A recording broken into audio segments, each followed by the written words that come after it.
do under pressure. Oh, yeah, I've been wanting this forever. I've been in the field with whatever they throw at me. Brush it off, pick myself up, put it on to the better. Ain't no errors, baby, it's a new era. I wake up early feeling rich like I'm Kesha. I get to the paper, boy. All right, guys, so check it out. I know I am not a primarily car type based YouTube channel, that I do a lot of like smaller, unique things and quads and bikes and, you know, wild, crazy, fast shit like that. But I do also love cars and I love turbochargers. That is like one of my huge things on the channels. I love to turbo stuff and see what kind of power we can create with, you know, stock engines or mildly modified engines. So with that being said, the nicer weather is approaching us. It is here. I am in my short sleeve. I have the shop doors open. It is like 70 degrees out today. I love it. I'm so thankful that the warm weather is here. But with that being said, I've been slacking because the Nissan 350Z, the twin turbo LS Swapped 6-speed transmission drift bomb that I've been building, well, I haven't really been building that so much lately. So I'd like to take some time and get this thing done. I'm excited to get this thing running, riding, ripping, and get this thing out there. I want to do some drifting this year. That's one of my big goals for this year on the channels. I want to go ahead and actually incorporate a little bit more automotive content on top of all the other cool stuff that I'm already doing. So with that being said, let's get started. I have a very long checklist of things to do on this car, but I have everything here and it should be ready to go to be running and driving by the end of this video. And then we can work on getting it dyno tuned and get some street pulls in this thing. Let's get it, guys. All right, racers and ricers, builders and buildettes, it's time to get this massive project underway. But first, we have to begin by cleaning up this workspace just to redirty it again within the first few minutes. Yup, you heard me right. But sometimes it is necessary to end one process before beginning another process just to complete a singular transformation. Honestly, it just kind of gets my brain in working order so it doesn't get confused and move to a completely different task altogether. Kind of like, squirrel! Once we get everything cleaned up, I'll drag all of the 350Z parts out of hibernation and lay them out on the floor so I can mess everything, get an idea what's going where, of course.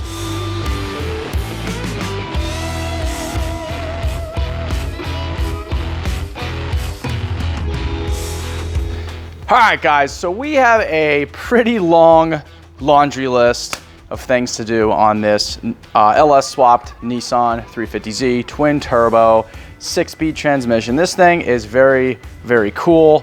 I really love the platform. The 350Z in general is just a great car to drift with. So I think in order to get this thing running, we're going to start with the fueling and the spark and the cooling side of things, because right now that is just in complete shambles. The coil packs, I stole those from my race truck just to see if the stock coil packs would stop an issue I had with that. So I've got to take those back from the race truck. It's also got stock truck injectors in it right now. It's running the Holley Terminator system. So I'm going to swap the fuel injectors from my race truck, since we're going to be upgrading those to be able to push to that 1500 tire mark on the race truck. We'll take the, I think they're 88-pound fast fuel injectors. We'll put them over on here. I've had good success making 800 tire on the race truck with those. And that was, you know, only 6,000 RPM. So I don't see any reason why we can't make 800 on this. I'm looking to run E85. And then we'll also get the cooling situation taken care of up here. I've got to figure out a couple little things with the water pump, get that mounted. And then that should take care of like the essential things you need to run. And then we'll go back through chase wiring and start getting like all the little detailed stuff taken care of. So let's get cracking.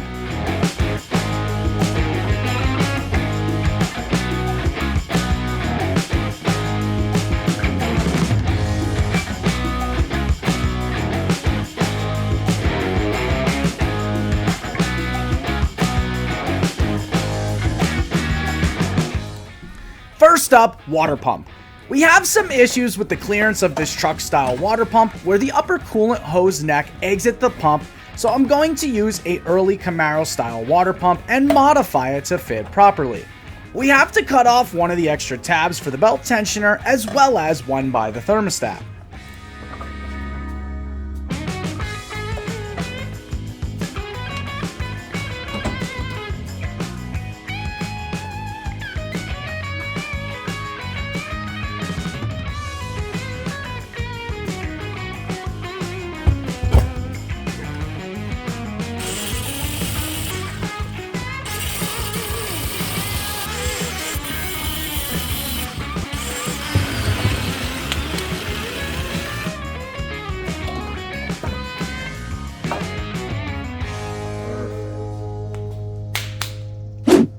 All right, so here's what I came up with for a solution to the water pump belt alignment issue. All right, guys, so this is a Camaro water pump from like a 2002 Chevy Camaro. They came with the LS1 aluminum block. The pulley spacing, actually I should say the belt spacing is a little bit different. So like the crank pulley sits further in, the alternator, the power steering, all that stuff sits more closer to the engine because there's 3 different types of spacing for a Gen 3 LS engine. And we happen to need the Camaro water pump because the outlet comes straight out of here to the radiator across from it. This is a truck style water pump and you can see the neck is much different on it. It comes up and out and the hose will wind up hitting the hood. Now I could cut and weld this and kind of angle it on a 90 degree. I don't really want to do that. I think the flow characteristics will be better on the inside of this one, allowing it to come straight out. So my solution was originally I was like, well, I'm going to take the truck pulley off and I'm going to put it on the Camaro pump, which will change my belt spacing. And I can't exactly just show you guys what that looks like, but essentially this pulley has the ability to stick out further than this pulley does. So I got to thinking and I was like, well, I started pressing this one off and I was like, these usually have a pretty deep neck on them. And this one's even deeper. Like if you look on the inside here, you won't be able to see it on camera, but there's like an extra 2 inches of neck below the flushness of this pulley, plus the outer snub here. So we ground off the edge, we put a power steering pump pulley remover on it and we're able to pull it off. But I was like, I got to thinking and I was like, well, what if I just pull this one out far enough and then TIG weld it, like cut the end of this off and TIG weld it to the water pump shaft so that way it can't move at all. It can't slide, can't move because these are only press fit.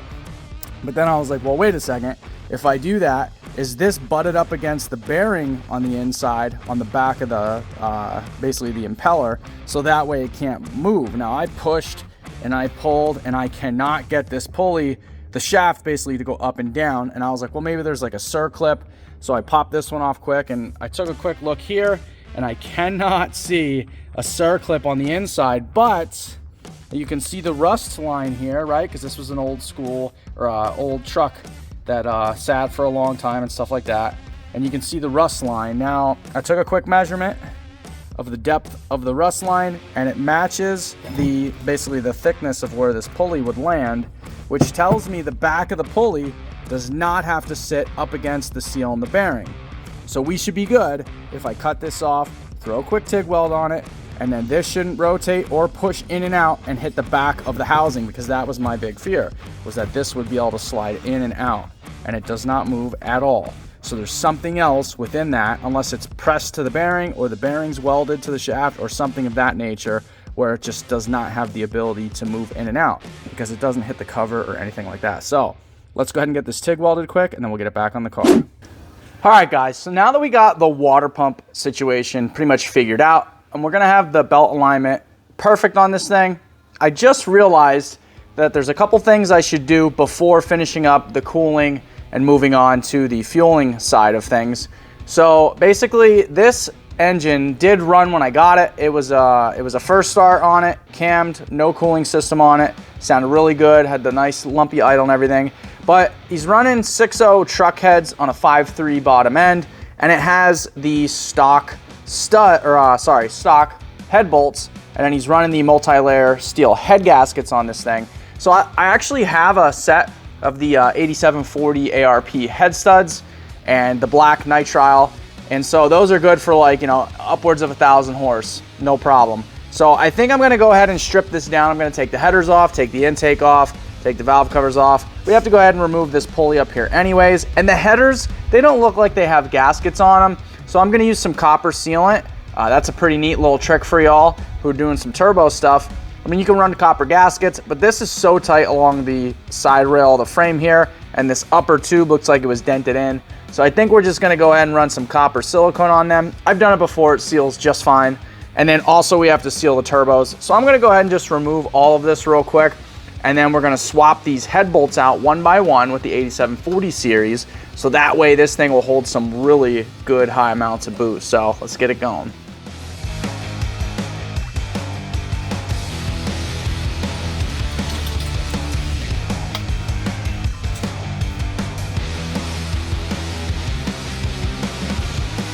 Alright, so we have a lot of work ahead of us. Well, I mostly mean me. Changing the head studs out is no easy task by any means. Since these head gaskets are already torqued down, I prefer not to undo that procedure. What I am going to do is keep this as simple as possible, is remove one single head bolt at a time and retorque a new head stud in its place. I have done this before with great success, and I have read of others also doing this with great success. What's the worst that can happen, right? Living life on the edge, one head stud at a time. Once I got the headers off, I just started naturally checking things out and noticed the motor mounts were finger loose, so I decided to go ahead and save one small heartache here and give those a quick ooga dooga.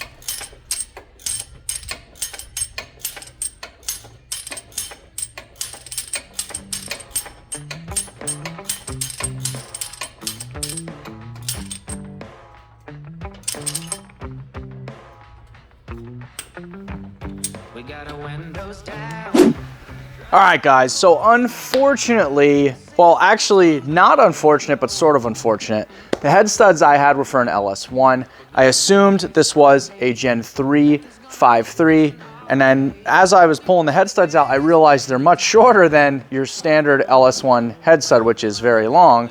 And so, you know, there's a variety of different head stud lengths depending on what year and what engine you have. I believe there's 3 variations, correct me if I'm wrong, or even 4 variations.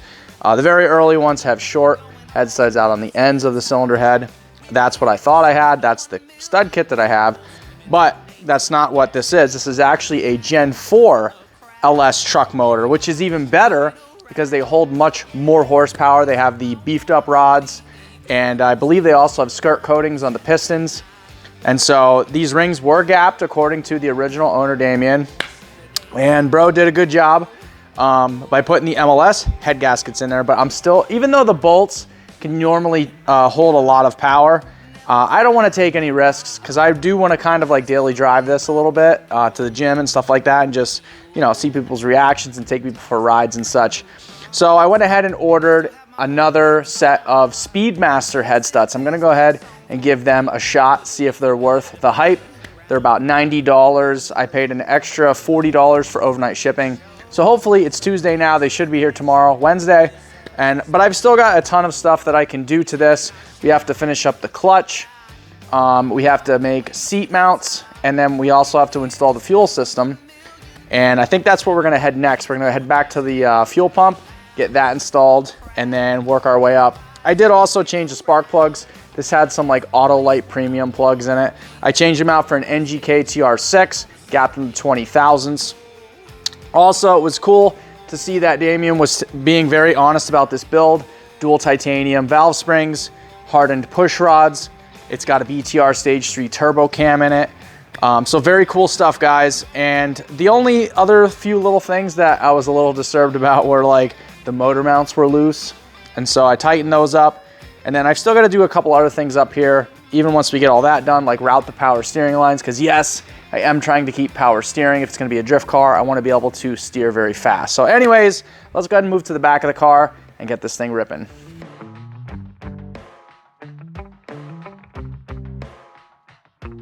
Round and round the world we'll go, putting on the greatest show.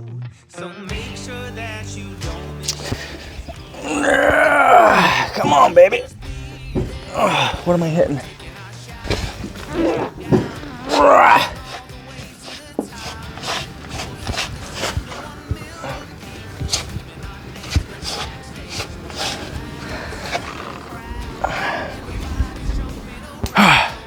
Whew.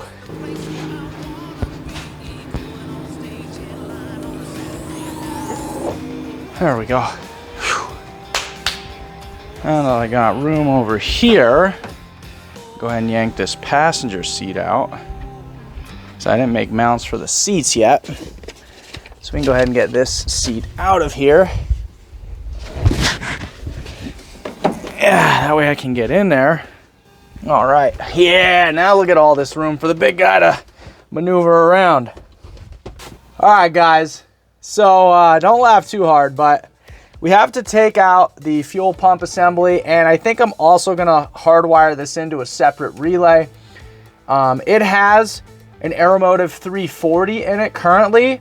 I'm gonna take that out and put in a Walbro 535 Hellcat pump, which should be enough for our 800 tire horsepower goal on E85. So I chose E85 because I want the car to stay cool with that iron block and that little tiny radiator. I think E85, if we overfuel it a little bit, it should stay ultra cool. So let's go ahead and get started taking this thing apart and getting the new fuel system hooked up. Get me to slow it down. I'm gonna run from love.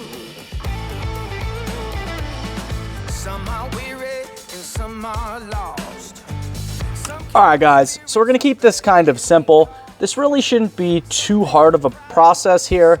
I can already tell you I came up with a few solutions how to get this fuel pump in here. You'll notice the big difference between the Aeromotive or also the OEM fuel pump in the Nissan 350Z and our Hellcat 535 pump is the bottom of the Hellcat 535 pump has a much larger outer diameter on the very bottom of this pump, which is just not going to fit through the original OEM housing. So one of the things that I came up with a solution is, number one, obviously I can cut this out, but then we just have to find a way to secure this to the housing. Number two, we're not using the OEM fuel line as a feed line, essentially. This is a returnless style fuel system, so we're going to use the OEM fuel line as a return line to come back from the fuel rails to run to the regulator and come back to the fuel rails. So this will be a return system for the LS instead of a returnless. I prefer a return system. It will have more power. You can regulate the pressure a little bit better and not burn the pump out. So we're gonna run this nozzle on the opposite side and run a hose up and run this guy through the sump. We'll drill a hole, put this in. It's got nylon bushings on it. We'll put a little sealant on it. I have fuel resistant silicone. And then we will use that and run an AN fitting off of this and then run that up to the fuel rails. And then that's how we will feed our fuel in. So give me a few minutes here. Let's get this together and then we'll show you the end product.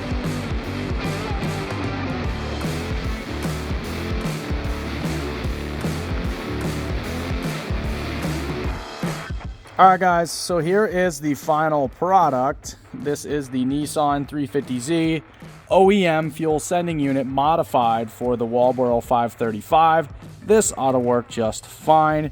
You can see we have our fitting up top here. That is an 8AN fitting, and that goes right direct from the pump straight up through. You can see we drilled a hole. I just cut this out so I could fit a socket in there, but it actually does not come past the end at all. This will fit actually it does fit really nicely. And then I kept the stock sending unit so we'll be able to tell how much gas is in it. And then for the return side, originally there was a fitting that comes down right here and then the rubber hose goes down to the pump.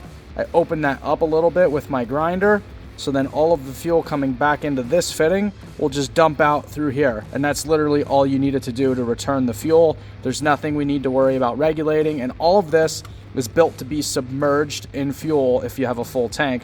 So not really too worried about, you know, if we got a half tank or whatever and fuel's just dumping out here, it's fine. It's not gonna hurt anything. It's just like, you know, a little bit of pressure coming out, not much. So everything here is meant to withstand this. So also opened up the bottom to fit the filter out.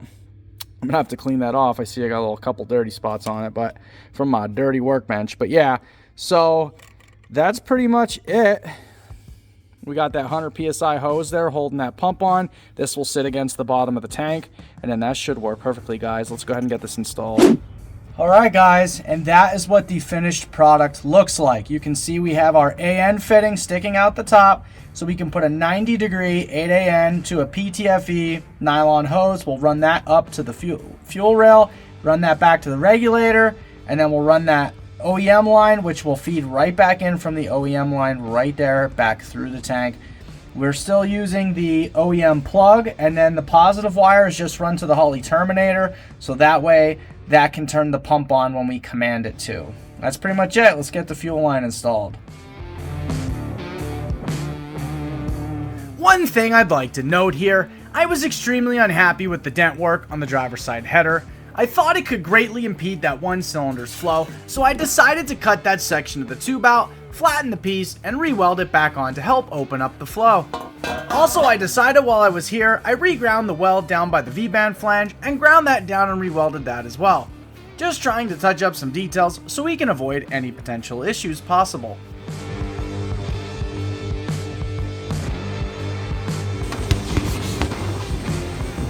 Alright guys, so before we can move on with finishing up the fuel system on the Nissan 350Z, we have to basically rob my poor little down and out drag truck of its fuel injectors. I have some fast 88mm or 85mm, whatever fast LS2 injectors you can get online. It's like $500 for a set. And then I have some LS2 plug adapters to plug it into the Holley Terminator harness.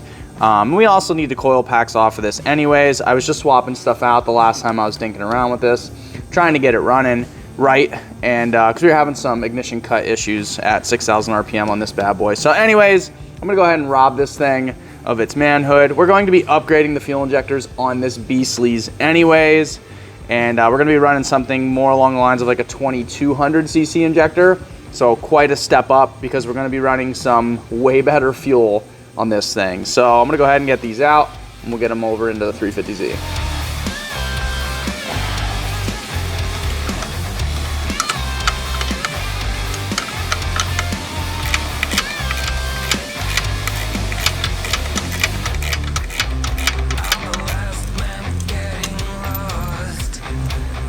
All right, that's one side of the coil pack equation. These are just some stock LS style coil packs, basically pretty standard practice. They're supposedly better because they have the cooling fins on the back here, which is supposed to be better to help cool this down. The reason why I was trying these on this truck is because these Summit Racing injectors actually auto ignite in the middle of the run. They fire the spark. Basically, when they get to a certain range, they just automatically discharge the spark due to a safety mechanism built into them, which the stock injectors don't have the same safety mechanism. So these are no good for turbo stuff, and I'm slowly learning as I go with aftermarket cheaper options. So we'll wind up upgrading this truck to a Holley Smart Coil setup at some time, but for now I need these back. These won't go back on this. These won't be good for the 350 because we can't do turbo stuff with these coil packs. So anyways, let's get the rest of this torn apart. Okay. That should be it for these. You know, boom. Or two screws over on this side. Oh, no, I see one in the back there. Well, at least I was semi-safe about it. Poor race truck. You will live again, sir. You will live again. All right, and that is the driver's side coil pack.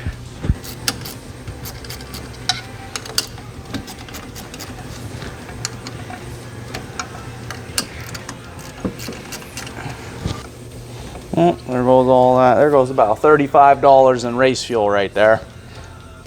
Holley's got a really slick way of getting these things off. You get a little green clip on the side. You slide that sucker up and off, and these plugs come right off of there. All right. This is the setup I'm running on the truck here. It's got an adapter because the LS2 is using a much shorter injector than an LS1. So this will adapt it to the truck style fuel rail height, essentially. Okay, that's one side. Oh man, I just hate dropping something down in the valley there where you can't quite get it. Tell you what, these $5 advanced auto magnets are definitely a lifesaver, but the cheap Chinesium nuts, they don't have a lot of magnetic ability. What the hell, where'd you go? 1, 2, 3, boom, got it. And that's be all 8, guys. All right, guys, so here's something I'm taking care of in the meantime while I'm waiting for the rest of my fuel fittings and also the head studs to arrive. I did one day overnight those because I only gave myself this whole week to get this thing up and running and ready for the dyno. So there's a couple other little things we have to take care of. Let's talk about them really fast. One of those things we have to do is take care of the power steering setup on this.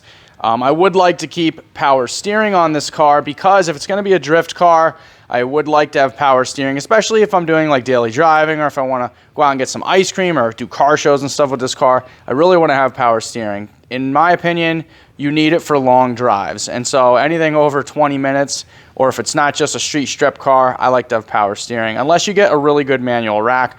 But I don't feel like going through all that hassle. It's much easier to just adapt this to work. I've done many LS swaps, and getting these power steering pumps to work is not hard at all. So I went ahead and ordered this guy for the top. And so that actually bolts into the back there. That's your high pressure line. That's got to go down here to the steering rack. Oh, let me get my flashlight. That's got to go down here to the steering rack on the Nissan 350Z. You can see right there the two holes for the fittings.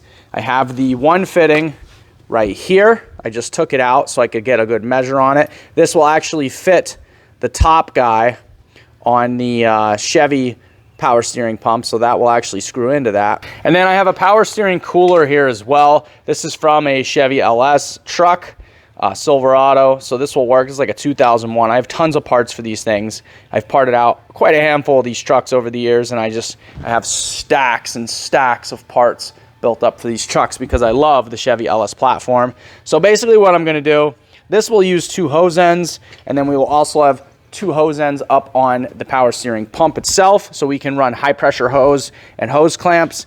And then for this guy, this is the actual outlet for the steering rack. I'm going to cut this off because I can't find this fitting. I know it probably is available, I just can't figure out the size of it.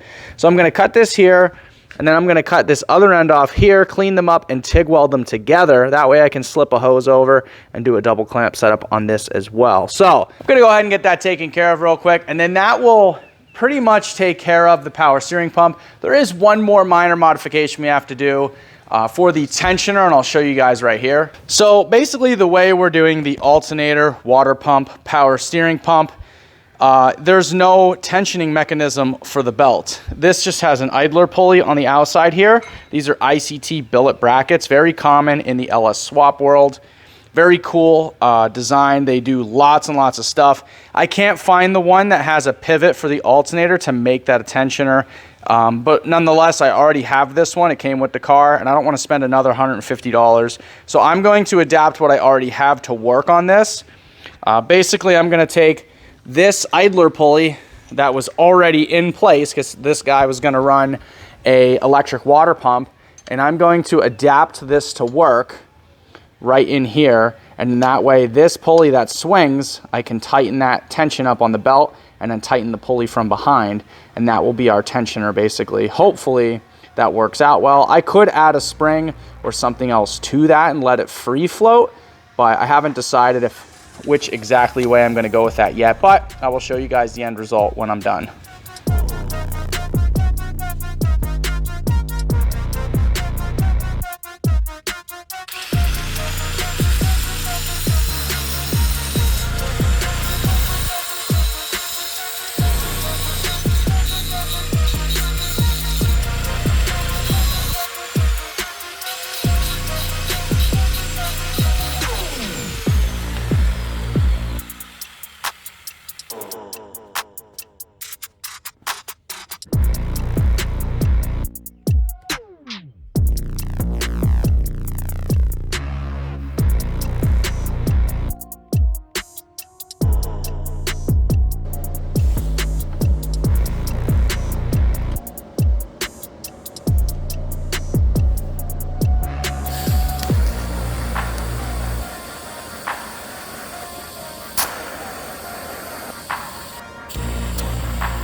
All right, let's let that cool down, and we'll do a little pressure test on her, see if she holds.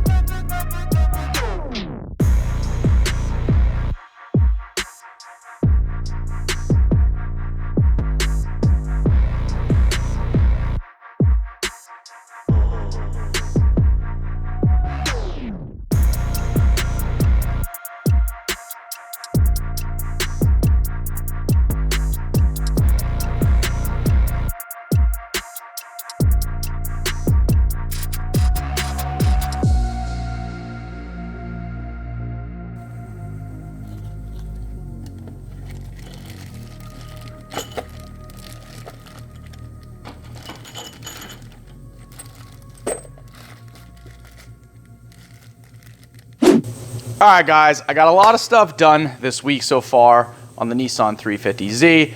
My head studs finally arrived from Summit Racing. I got the Speedmaster, basically the copycat version of the 8740 chromoly ARP head studs, because unfortunately the ones I had were for an LS1, Gen 3, 5.3, 4.8 block basically, and this happens to be a Gen 4, which is good because they have the beefier rods and such, but the head stud lengths are different in the Gen 4 versus Gen 3. So I went ahead and ordered these, overnighted them, wound up being like $130 with $40 for overnight shipping. They came in late yesterday. To my left is the Speedmaster, basically the copycat of the ARP, which is in my right hand, the 8740 chromoly head stud kit. This is an LS1 kit. This is an this is a Gen 4 kit. And so you can see they're pretty similar in comparison.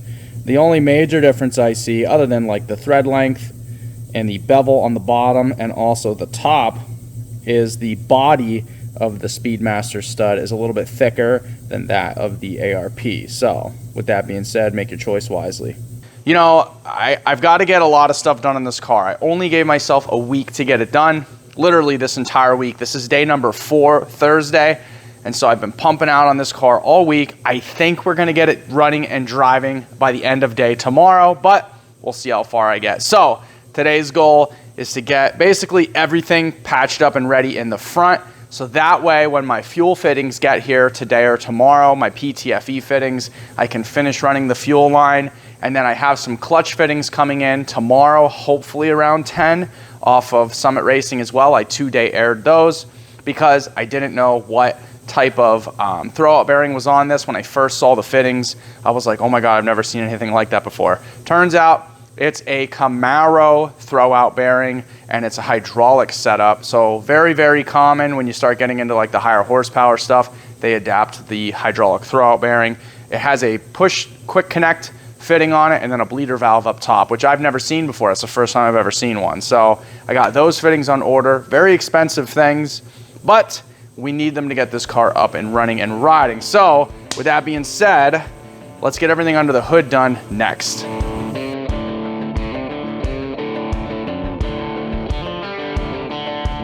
All right, back to work, John. Time to install all of the finishing pieces to get this race car up and running again, but hopefully a little more properly and able to at least move out of its own way.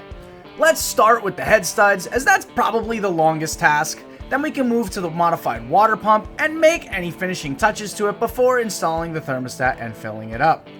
I also would like to note here that I did wind up cutting the heater hose outlets and re-angling them upwards and wound up denting the passenger side header to be able to not have the hoses that attach to them not actually hit the header and burn them off, because who wants burnt hoses and coolant everywhere? I know not me.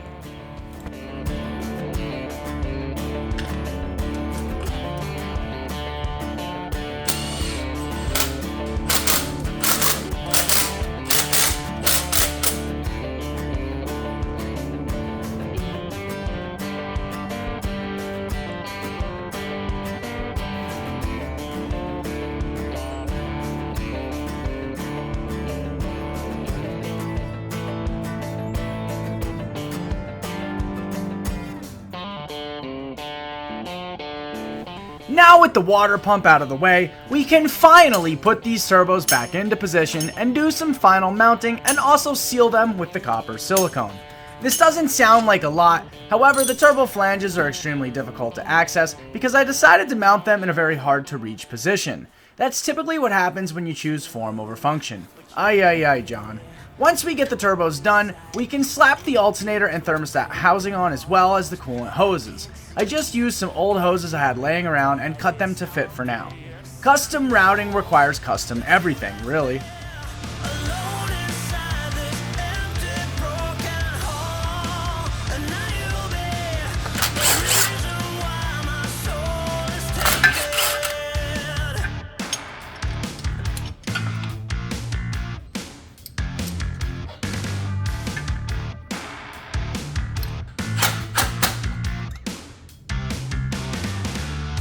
Somebody help me, 'cause I'm feeling trapped and I don't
Finishing touches, John.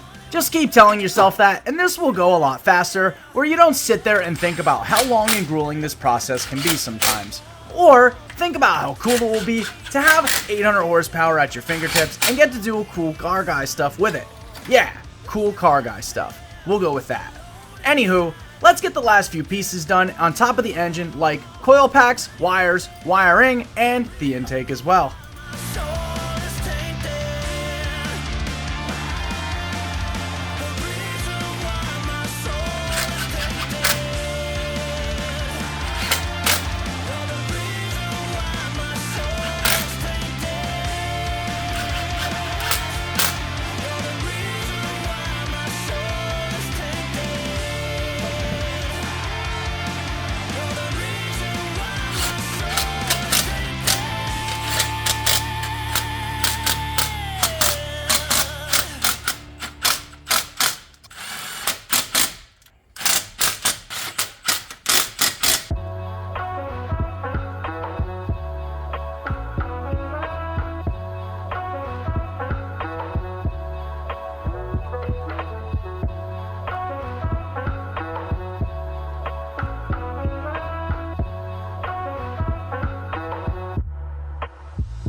Alright guys, so we got a ton of stuff done on this bad mamma jamma. I've got a few little finishing touches to do yet. I'm waiting on the V-rib belt to come in. I've got a tiny bit of wiring. I just want to look through the wiring and make sure that everything's connected properly. You know, proper gauge wire, all the grounds are clean and ready to go. But everything up here in the front is plugged in. I've got to put the front pipe on, run some vacuum lines yet. And then that's pretty much the last piece, and then the belt, obviously. And then this thing's ready to go. I got to put some fluids in it. Check the diff fluid, make sure that's good. Check the transmission fluid, make sure that's good. I had Cameraman West here last night. We were trying to bleed the clutch in this thing, and it was a bit of a nightmare. And we still didn't get it fully bled yet. I've read online these can be a bit of a hassle to bleed. So I'm actually probably going to buy a push bleeder, so I can crack the bleeder underneath. What I did was I ran a flex line from the master cylinder of the clutch down to the Camaro style throwout bearing, and then I ran a hose off of the Camaro style throwout bearing to a like an external remote bleeder valve, so that way you could bleed it from under the car. Because you know, I actually had to cut a hole in the side of this tunnel basically to access the fitting for the bleeder, because that was crunched up against the inside of the firewall. So I now have a little access panel in there to be able to get to that. So all this stuff under the hood's pretty much done. Just a couple little 10-minute tasks, and then we're ready to go there. Man, this thing was an incredible build. It took me an entire week and a day, so 5-6 days of 10 to 12 hour days going through this thing to get this all situated. There's just all these little areas on it that were like tight and really hard and had to have custom this, custom that. You know, we're running the truck, power steering pump, everything over here on the front left of the engine's tight, both power steering lines, the coolant temp sensor, the spark plug, and the dipstick are all shoved in that little tiny corner. But we will have power steering, so that's pretty cool. Got this custom tensioner bracket up here. I actually went back and welded that bracket on. So I think I'm going to also add a spring to it at some point, but for now, we'll just tighten it. We'll grab a socket or a wrench and pull up on the belt, and we'll get her pretty tight, and we'll snug the bolts down that way for now.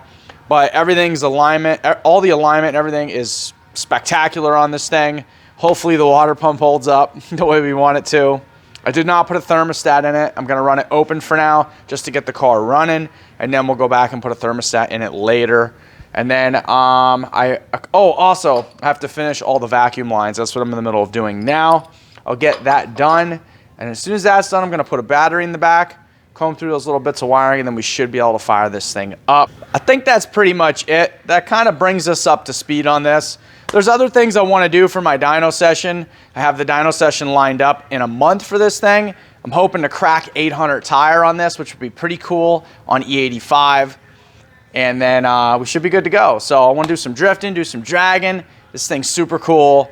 I really did fall in love with this car. That's why I've had it for over a year, just sitting here in the shop, and it's finally time to get this bad boy running. So guys, without further ado, let me get the rest of this stuff done, and let's hear this baby come to life.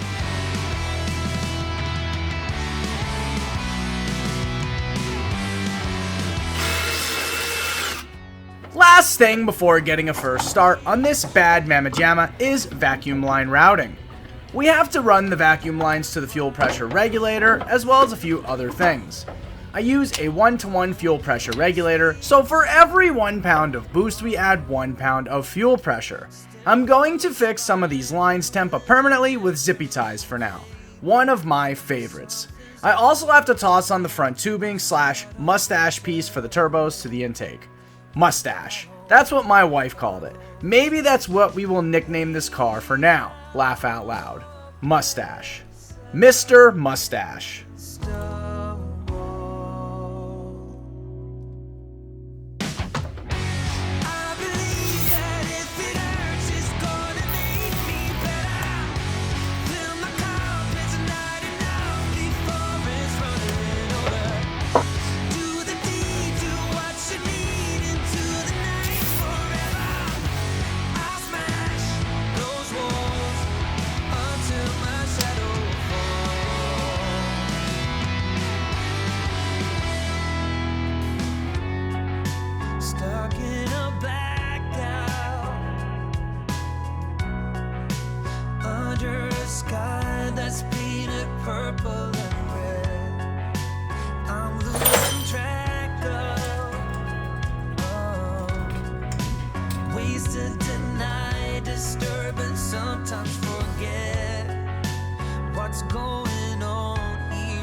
Alright, well, dead battery central over here. Let's give that sucker a quick charge and come back and give her some hell.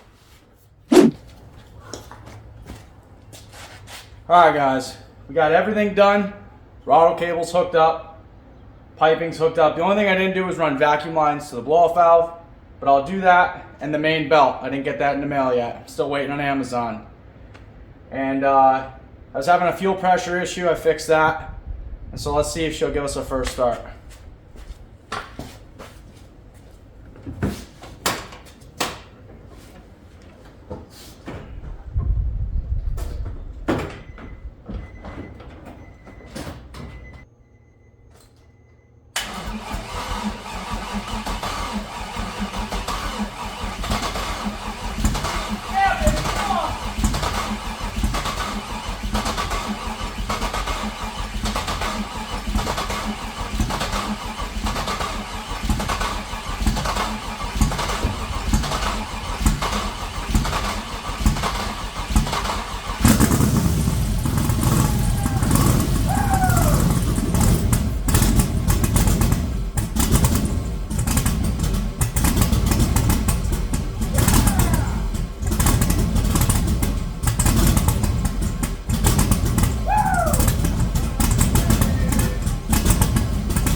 Sounds awesome. Oh my god. I have to run back and see what the fuel pressure was. All right, give me a second. So I'm very excited, if you guys can't tell. What'd you think?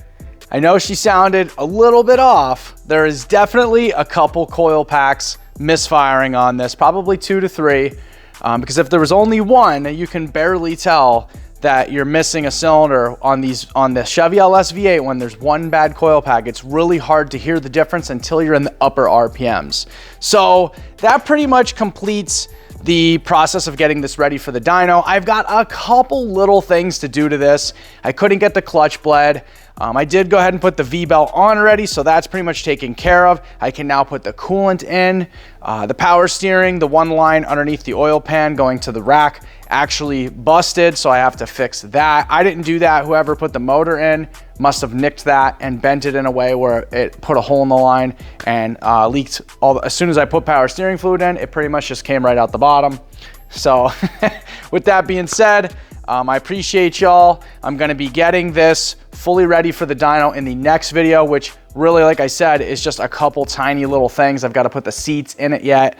You know, just a couple little finishing touches.